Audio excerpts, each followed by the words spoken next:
Europe 1, il est 8h moins le quart, l'interview vérité. Thomas, vous recevez ce matin l'ambassadeur de Grande-Bretagne en France, Lord Edward Llewellyn. Voilà, il est en poste depuis début novembre à Paris. C'est lui qui va devoir porter chez nous le Brexit dur que souhaite sa première ministre Theresa May. Bonjour Edward Llewellyn. Bonjour et bienvenue. Merci de m'avoir invité ce matin. Alors ça y est, Edward Llewellyn, la Grande-Bretagne et l'Europe, c'est fini pour toujours ? Non, pas du tout. Ce qu'a fait la première ministre hier dans son discours, elle a décrit notre plan, notre approche pour la sortie de l'Union européenne, mais elle a souligné que le Royaume-Uni quitte l'Union européenne, mais le Royaume-Uni ne quitte pas l'Europe. Nous allons rester un pays engagé entièrement en Europe. Oui, ce qu'elle dit, on quitte l'Union européenne, vous quittez le marché unique, mais vous voulez, ce sont ces mots, garder le plus grand accès possible. Ça s'appelle en français le beurre, l'argent du beurre et le sourire de la crémière. Tous les avantages sans aucun inconvénient, non ? Je dirais pas ça. La première ministre hier était claire que nous avons entendu et écouté les messages des autres dirigeants européens, c'est-à-dire que les 4 libertés du marché sont, selon-ils, indivisibles.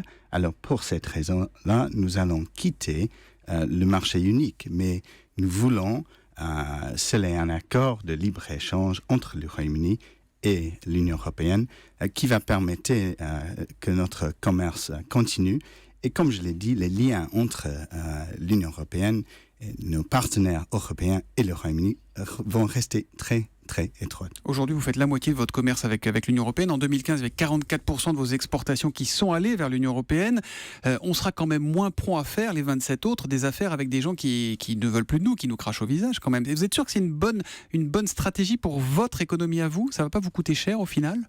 Nous avons eu un référendum au Royaume-Uni et le peuple britannique a décidé. Il a parlé très clairement. Pour nous, l'appartenance à l'union politique qui est l'Union européenne n'était pas la bonne voie pour notre pays.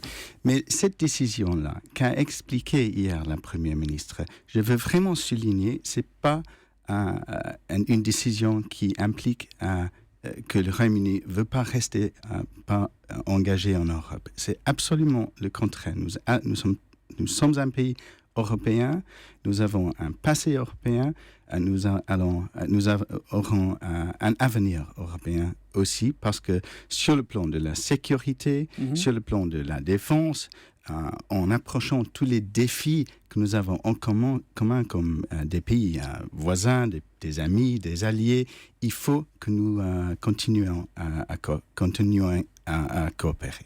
Certains disent que la Grande-Bretagne va et veut devenir un paradis fiscal pour rester attirant, pour continuer à attirer des entreprises. C'est possible ça, vous l'envisagez ou pas ?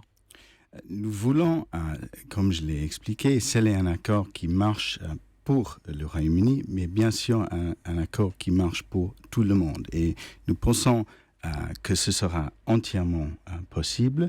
Nous voulons rester un pays compétitif, nous le sommes déjà, mais nous sommes confiants qu'il sera possible de sceller un accord. Mais si ça n'arrive pas, s'il n'y a pas d'accord, est-ce que la Grande-Bretagne peut devenir demain un paradis fiscal ?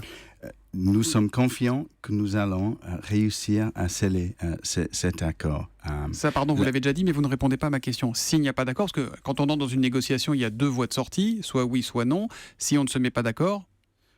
Ce qu'a dit la Première ministre hier, c'est ce qu'elle ne s'attend pas à cette situation, mais si jamais c'était impossible de sceller un accord qui marchait pour le Royaume-Uni et pour l'Europe, si nous étions exclus du marché, comme je le souligne, nous ne nous attendions pas à cette situation, mais dans cette situation-là, nous ne pourrions pas l'accepter et nous devrions trouver des moyens pour protéger donc tout serait notre possible situation. Dans ce cas-là, on le comprend et on l'entend.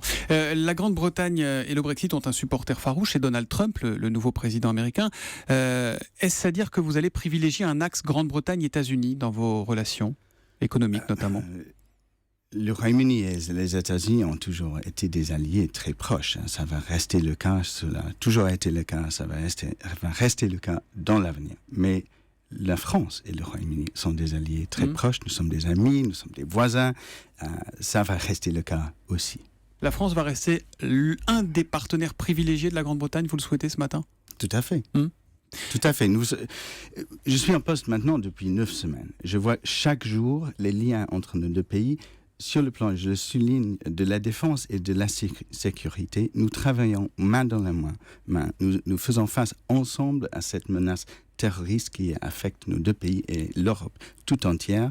Sur le plan de la défense, les forces armées britanniques et françaises travaillent ensemble dans le monde, surtout en Irak et en Syrie maintenant, où il y a par exemple un pilote français qui pilote un avion de la Royal Air Force aujourd'hui dans le Golfe. Ça, pour la sécurité, ça ne change rien. Vous avez travaillé au plus près de David Cameron pendant des années au 10 Downing Street, quand il était Premier ministre. Au fond, regrette-t-il de s'être lancé dans cette aventure du référendum sur le Brexit? Est-ce qu'il vous l'a dit? Il faut que vous posiez des questions à David Cameron lui-même, mais vous lui parliez beaucoup. Je sais qu'il a pensé que c'était important de donner la parole au peuple britannique. On a beaucoup dit à l'époque que c'était une stratégie électorale et qu'il a été un peu débordé par ce qui s'est passé. Mais enfin, en fin de compte, c'est la décision du peuple britannique. C'était dans le programme du parti du gouvernement pendant les dernières élections et surtout cela a été voté massivement par le Parlement britannique, la loi du... Mais lui, en tant que tel, il vous a pas dit « je regrette ». Non, pas du tout. Et la reine? Dernière question, et la reine? La reine, elle s'en mêle pas dans des questions politiques. La reine est la reine et ça c'est... Et elle va comment sinon la reine? Parce qu'on s'est un peu inquiété pour elle. Elle va comment la reine? Parce qu'elle était pardon, elle va mieux. Elle va mieux? Merci. Donc on est rassurant pour la reine.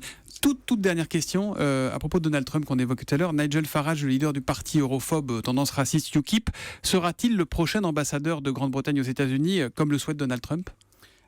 Nous avons un excellent ambassadeur aux États-Unis et c'est au gouvernement britannique de choisir les ambassadeurs britanniques. Donc vous dites ni oui ni non, c'est pas tranché.